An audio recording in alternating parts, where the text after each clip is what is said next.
Hey guys, welcome back to my channel. I want to say thank you very much for liking, sharing, commenting, and subscribing. Guys, I really appreciate this. And please continue to do so while I'm here to serve you. So guys, for this video, I'm going to be continuing to explain circle theorems. I did a video when I explained 4 of them. And so for this video, I'll be doing the additional 4. So, as I told you guys, I don't really number my theorems. I just try to know what they're saying and the reason behind them and if I can explain them. So, guys, let's get into the first one. So, the first one states that the angle between a radius and a tangent is equal to 90 degrees. And we know that this line that extends at the end, the outer part of the circle, is known as your tangent. And from the center to any point on the circumference will be your radius. And so this radius connecting to this tangent forms a 90 degree, guys. And so basically, if one side is 90 degree, the other side is also 90 degree, which gives you a straight angle of 180 degrees. But this, guys, to me is practically a simple one. It's just for us to understand where a tangent is and the point of tangency, which is the point where the tangent line touches the circle at one point. That's a point of tangency. So we need to know those things, guys, and we are good to go in with that theorem.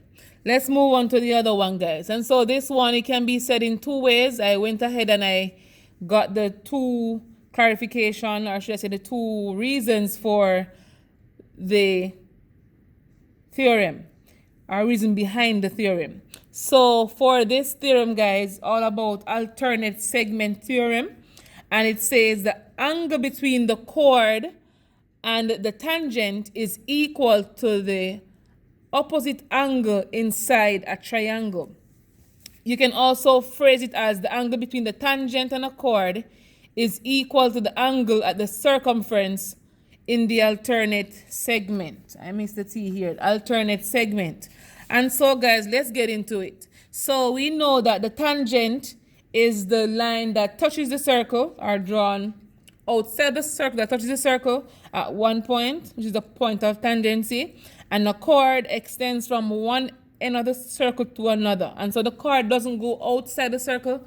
The chord lies within the circumference. Once it goes outside, guys, the secant. I won't stray from the point. All right, guys. So the angle formed between the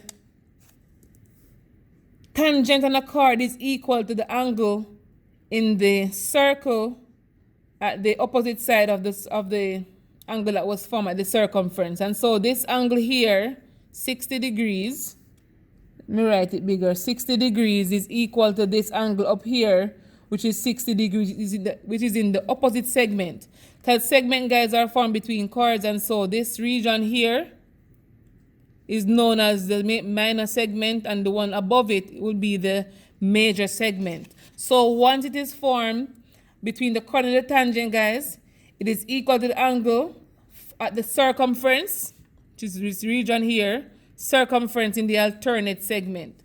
And so that's where the alternate segment theorem comes from. And so this angle, guys, which is formed again by the tangent and a chord, this chord right here, this chord, is equal to the angle formed at the circumference in the opposite segment. And so this segment will be right here. The opposite segment is the one on this region. And so if this angle here is 70, this angle over here is also 70 degrees. And that's where that theorem comes about. So another theorem says the tangent to a circle from the same point will be equal in length. So what they're talking about, guys, is that if you have 2 tangents formed to a circle, so that's one tangent, and this is another tangent. These 2 tangents, wherever they extend from, they are equal in length to the circle, guys. And so, to me, this is a very simple theorem. And most times, guys, they will give you like a chord they'll give you like a chord in here. So let's say they give you a chord right here.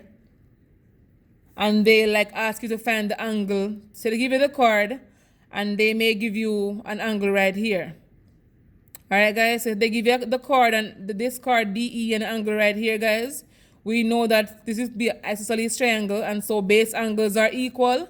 And once we know these two angles or these two measurements, we can find the angle up here. And that's most cases, that's how I see the questions. They come or they ask for a particular length or something of that sort, guys. We have to use area of triangle, length of sides to find whatever is missing. But length of side here would be, you're gonna have to use maybe a rule, because Pythagoras trig couldn't work because it's not a right angle triangle as we speak. But it doesn't look like one. Yeah. All right, guys. So let's continue. So the final theorem states that the radius through the midpoint of a chord bisects the chord at 90 degrees. It can also be said that the line drawn from the center of a circle to the midpoint of a chord is perpendicular. And once you see the word perpendicular, guys, we know that it is equal to 90 degrees. And so we know that a chord, I'm going to say this again, runs from one endpoint to another endpoint of the circle, which means it lies on the circumference. And so we know the radius is from the center to any part of the circumference, guys. So once the radius bisects the chord in its midpoint, that it forms a perpendicular angle. And we know that from this side is 90, this is also 90. If we know this length, we know this length will be the same because they will be equal. And so, guys, that's basically how these theorems work. If you have a question, please leave it in the comment section below.